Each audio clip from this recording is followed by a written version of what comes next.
Hello and welcome back. So today we have the fall issue 2022 of V Magazine, and on the cover is Kid Leroy, or the Kid Leroy. In all honesty, I've never heard of him before, so I wanted to show you this cool metallic V. It's a very metallic V, and V Magazine is really quite an excellent magazine. This is absolutely gicle quality, right? This is frameable, and and this is a very large format. I'll show you a typical magazine for a sense of scale. So this is Harper's Bazaar, and you can see here, right, it's a very large magazine, and the print quality is really high end. Okay, so let's get started. I just want to give you a little bit more of this effect, and you'll see I'm going to show you on the next page. I'm adding a little bit more ASMR effect to these videos, starting with this one, right, and I'll explain as I go on. Right, so what happened is, we talk about Bob Ross and his happy accidents. So in the spring of 2018, God blessed my wife and I with a little newborn daughter, and I had to keep my voice down when I made these videos so as not to wake her. Right, so she got older, and I didn't have to worry so much about waking her. So I returned to a normal speaking voice, and then many of the viewers asked me to return to this kind of soft-spoken voice. I guess, it was kind of had an ASMR type quality to it. So I want to show you something new I'm going to start incorporating. So I'm a big connoisseur of ASMR videos, and there's a woman who has a channel called My ASMR Addiction, and she uses these brushes to very gently, trace. She does this tracing pattern, and I've noticed, because I watch her videos, it has a very calming effect. So I thought I would borrow her technique, right, and do the same, and start using this makeup brush. It's just a makeup brush. I have a series of these. There are 6 of them, and just start doing some tracing here like this, a little bit of outlining, okay, and then also provide the photography analysis as I have always done. Okay, so it's just another added dimension to the videos. So let's get started here as we normally would with the analysis. So this is Louis Vuitton, but most people pronounce it Louis Vuitton, and there's absolutely nothing wrong with that. But my point here is that they've chosen on this left image a very heavy cardstock, super heavy. It's the heaviest I've ever seen. Now sometimes Chanel uses a very heavy cardstock. So Chanel and now Louis Vuitton are the only companies that use a very heavy cardstock. And I wanted to show you something about the analysis of the photographs. So I want you to look at this one and this one, okay? Right? And if you'll notice something about those two, and then come back to this one and study this one, right? This one here, okay? It looks like it was shot either by 2 different photographers, or, right? So let me explain. If you notice here, or it could be 2 different post-processing technicians, 2 different Photoshop technicians, because here there's a very soft focus. Either the lens is soft, right? The lens is soft, or the Photoshop technician took the clarity slider and bumped it too far left, because now the focus, it's too much of a soft focus. And when you come to this image, it's perfectly in focus. So it looks like what I do in my photos, I take the clarity slider and just bump it right a little bit, right, to kind of sharpen. It's kind of analogous to a sharpening slider. But clarity, what happens is it's kind of cliche now. And I'm going to digress just for a second. But you'll see this technique that photographers use when they photograph older people with wrinkles. They'll take the clarity slider and jam it all the way to the right. And what it does, it makes the face and the wrinkles very hardened, like the person has spent his or her life in the sun, or some type of wind damage to the face, right? But my point is, here, the clarity slider, it's either a different lens or the clarity slider has been pulled slightly right. And here, right, it's a different lens or the clarity slider has been pulled left. Okay? So that's that one. Let's see, let's go on.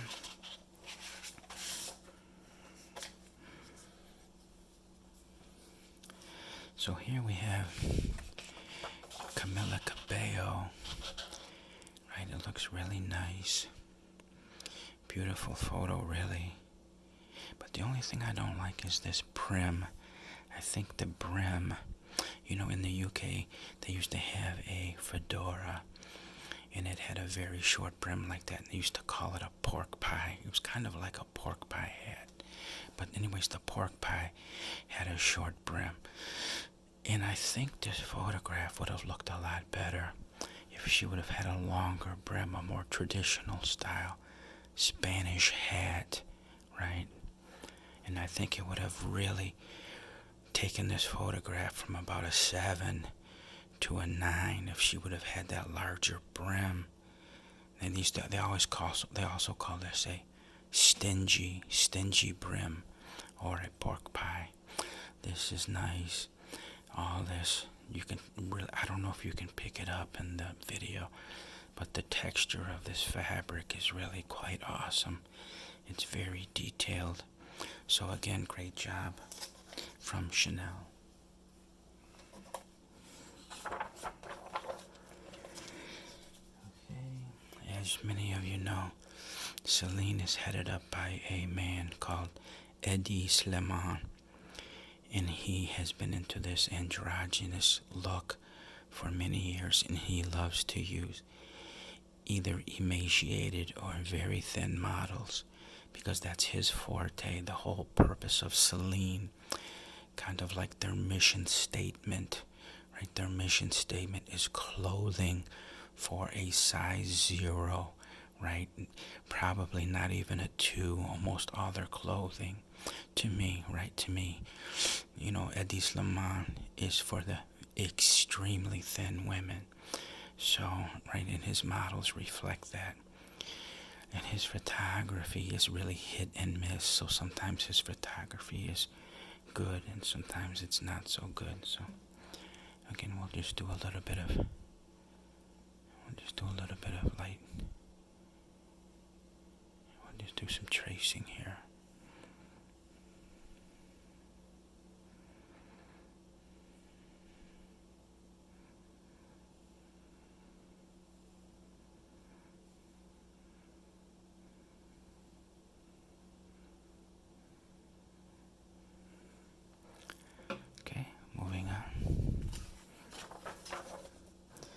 This is another just fantastic imagery from Guess and Paul Marciano. This is, as you know, if you've been following my videos, this is incredible. Just absolutely a 10 out of 10. No company can approach Guess as far as fashion photography. So we'll just give her a little contouring here, huh?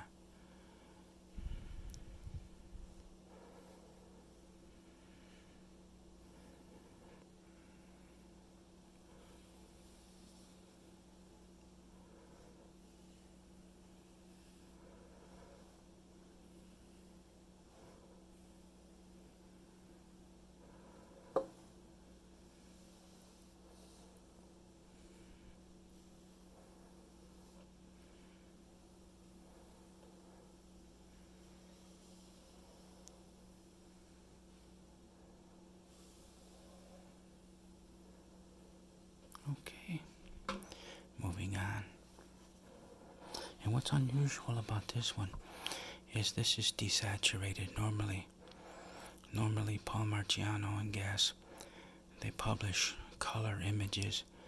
This is the first desaturated set of images I've seen in a very long time. Now, they exist, right? Historically, Guess has published black and white photos, but it's been a very long time. Okay, the reason I included this one is it has a kind of Terry Richardson look. So if you now, the difference is Terry Richardson holds a speed light. So he has a camera, right, and he kind of does a balancing act. I believe he has, his speed light is camera left and a little bit high, right? So when you see the shadow, it'll be very close to the person's left, very close, because the speed light is almost in the direct axis of the lens.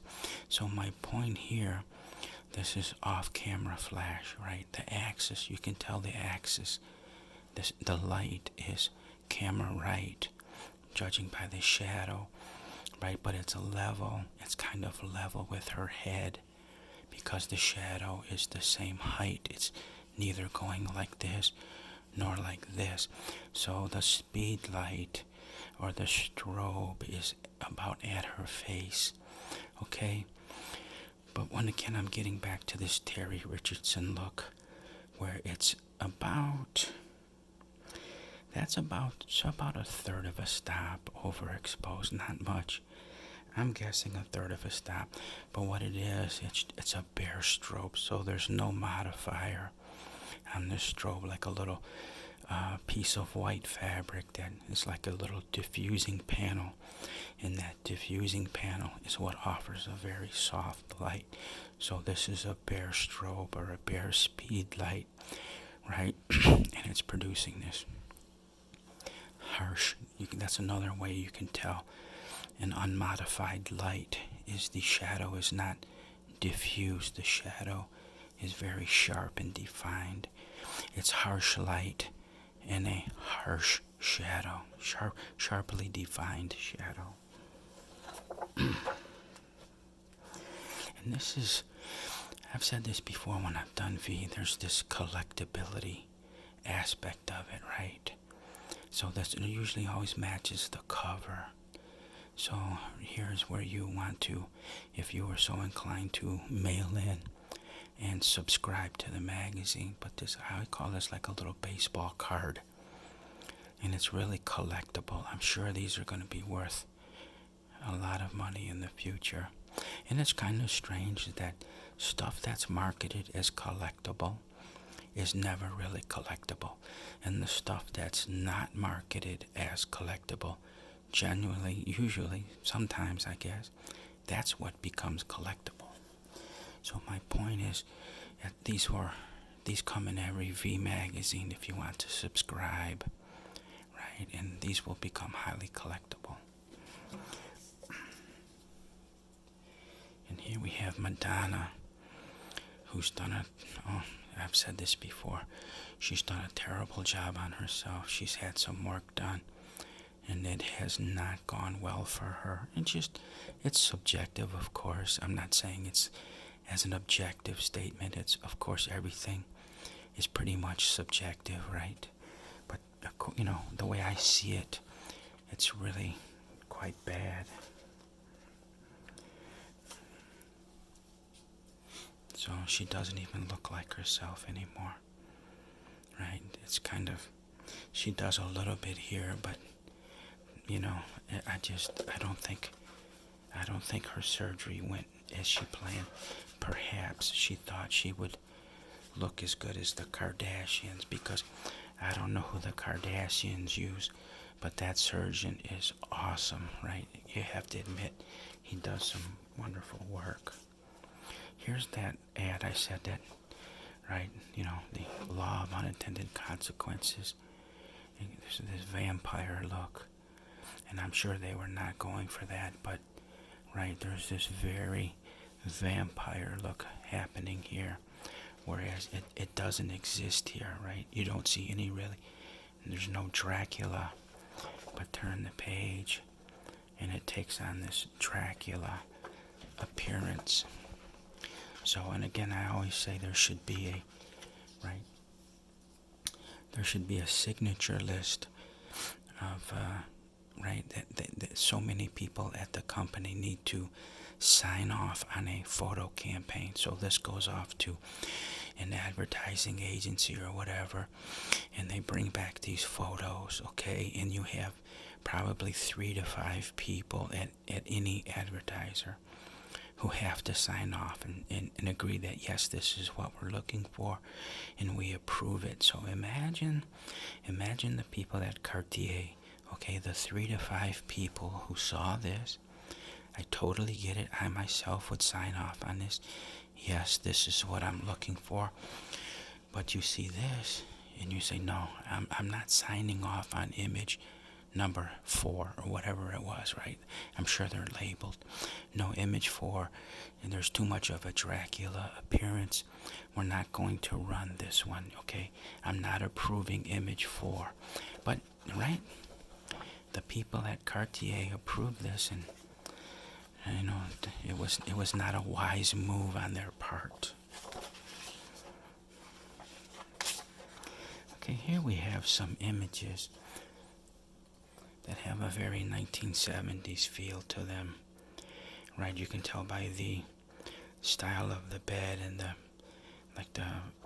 bedspread, right? Because I was born in '64, and I remember this styling. And again, you'll see some of these images. These are from generally the 1970s. But this is kind of Kodachrome, right? It looks like a Kodachrome type image. We'll just give this a little bit of, tracing here.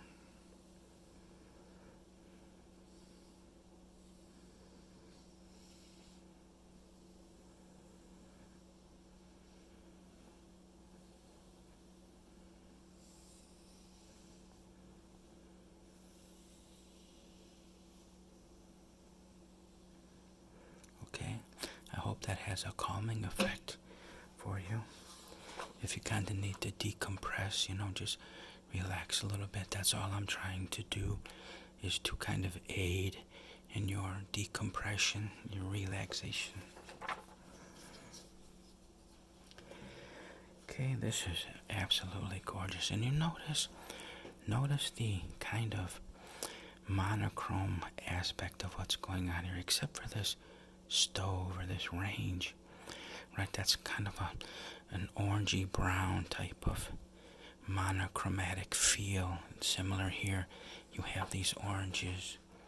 Not so much here. This monochromatic feel does not exist in these two images, but for sure, it exists here. And for some reason, it just reminds me of the October, November, right? Just these images for some reason have this really October, November. It's fall and the temperatures are dropping, right? Starting to turn into winter.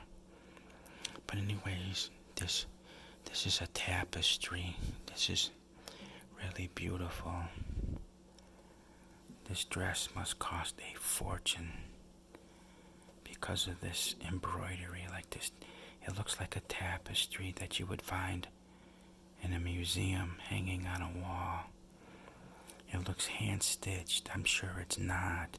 Well, then again, it might be, because some of these run into the thousands of dollars. You would think it's machine-stitched, but something that beautiful, it could entirely be hand-stitched. Okay, and this was the baseball card. Let me go back to that. Okay, see, kind of a reproduction here, is it? No, it's not an exact 1-for-1, because this is the top middle, and this has been changed, but you can get a general idea that it's a 1-for-1.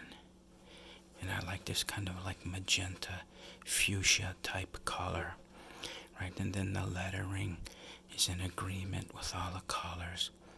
So they just did a wonderful job on the styling the pages and also choosing the wardrobes, because the wardrobes are all in this monochromatic magenta or fuchsia. I know there is technically a difference. Magenta is a little bit darker, I believe, than fuchsia, but you get what I'm trying to say here. It's from that general family of colors. This is a beautiful image. I love her skin tone. She's got a beautiful skin tone. Let's do her eye makeup. We're gonna do her eye makeup here. Yeah, we'll do that.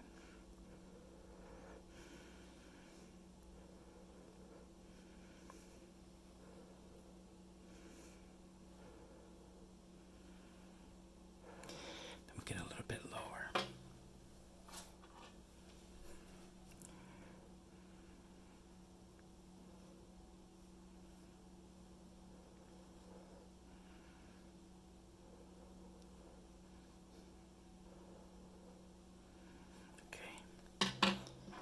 Okay, moving on.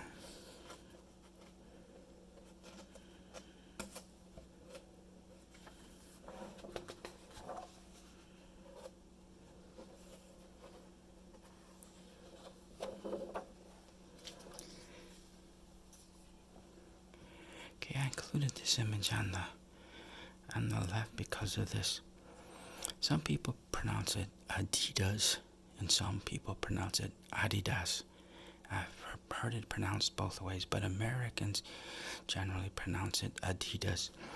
But Adidas was known for this, right? This three-stripe, the pinstripes here, right? And this logo. Yeah, this is kind of the Adidas logo, and again, the three stripes. But what I found interesting is, we said this before, the piping is where it belongs here on the outside of the sleeve. Right, piping generally runs down the side, right, the sides to the outboard, not to the inboard. Okay, so here you have outboard, but here they've done inboard, where it should be coming this way on the outsides of the sleeves. So that was kind of a faux pas, and I've seen that quite a bit recently, where they get it right, they get the piping correct on the trousers, but they invert it on the top, and I've never understood that, because genuine Adidas, the piping is always to the outboard. This is kind of nice.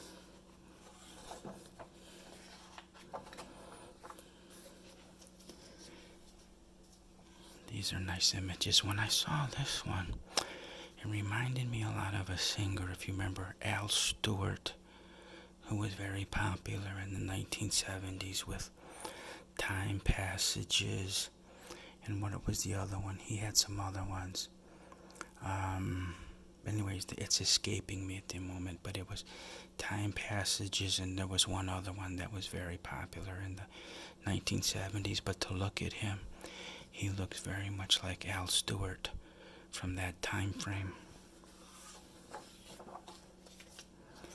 Here we're getting a lot of influence of Stephen Mizell in this image here. Stephen Mizell loved to use head coverings like that, very voluminous head coverings. So when I see this image, this looks a little bit like Mizell, but this is a lot like Mizell. So I would swear Mizell is behind the camera for this one.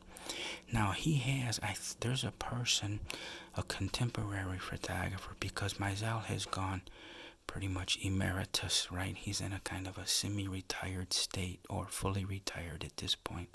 No, I would say semi-retired, but it's still kind of emeritus. But there is a photographer named Nathaniel Goldberg who either idolizes Mizell or has assisted Mizell at some point. He might have spent time as an assistant to Mizell and was greatly exposed to his style and technique.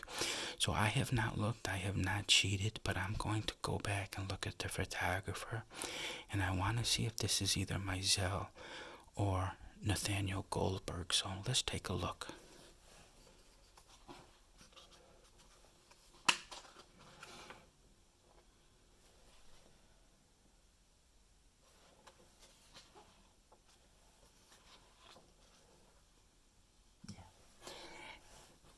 Nathaniel Goldberg. I knew it. I knew it. It had to be Stephen Mizell or Nathaniel Goldberg.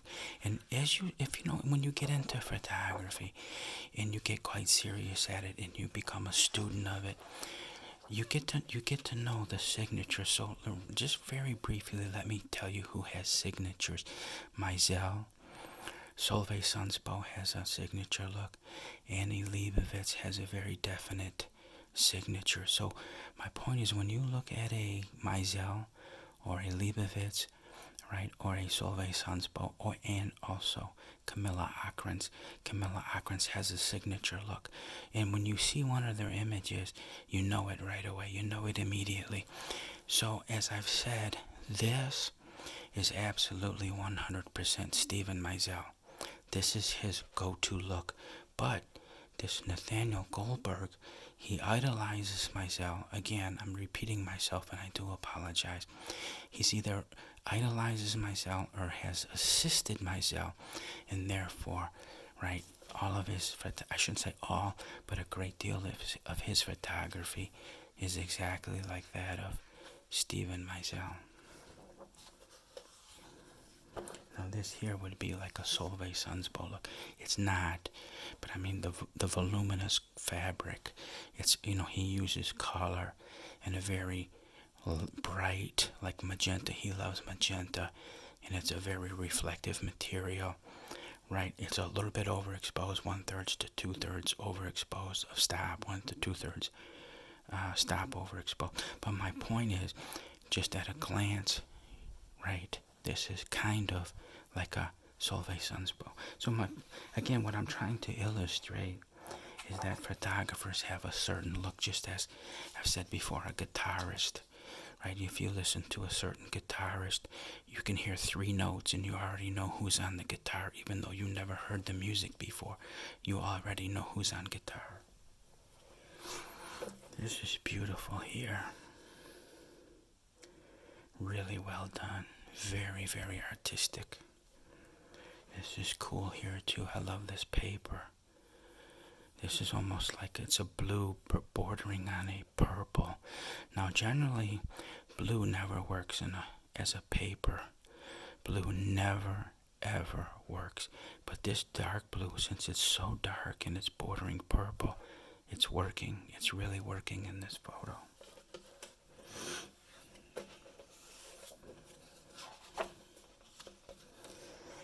Here, this image on the left, I don't understand why. The stylist, right? So you'll see down here generally, you'll see a photographer. They credit the photographer, they'll credit the stylist, and sometimes they'll credit the model. But I'm not going to say the stylist name because I don't want to bring any shame or anything like that. But this is nonsensical. I don't see why stylists do stuff like that, because it detracts from the image. It makes it look amateurish and really childish, right? What is that about? I'm really not getting it. But this over here is beautiful. Look at that image. Absolutely tremendous. Wow. Let's give it a little bit of tracing here, huh? We'll give her a little bit of foundation, huh? We'll put a little bit of makeup on her. Give her a little bit of tracing here. Alright, come all the way down.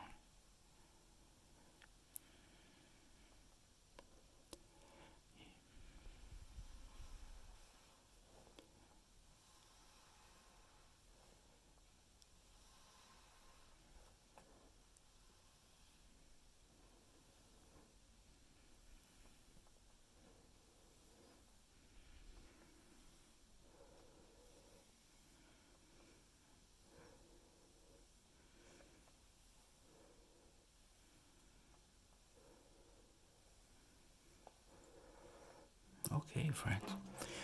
We're at 30 minutes exactly, or 30 minutes and some change. Okay, and again, this was the fall issue of V. Let me leave you here with a little. Look at how deep that is. It's like a swimming pool. That gloss is so thick you can dive in, like from a diving board. Just dive into that. That is absolutely super, super print quality. The quality of the paper, the gloss, the resolution. This magazine must cost a fortune to produce, and it's clearly the best in the business. V is by far the best. So again, I'll just do this for a little bit here, so you can kind of groove and vibe with this metallic V.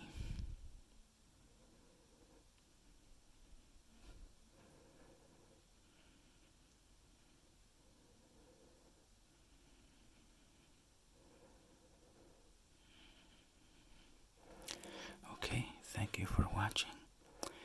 If you enjoyed this, I would really appreciate a thumbs up. And I have 3 more issues of V, and they're all quite awesome. And I should have the next one out, I hope, maybe within a week or 2. But again, if you enjoyed this, please give me a thumbs up.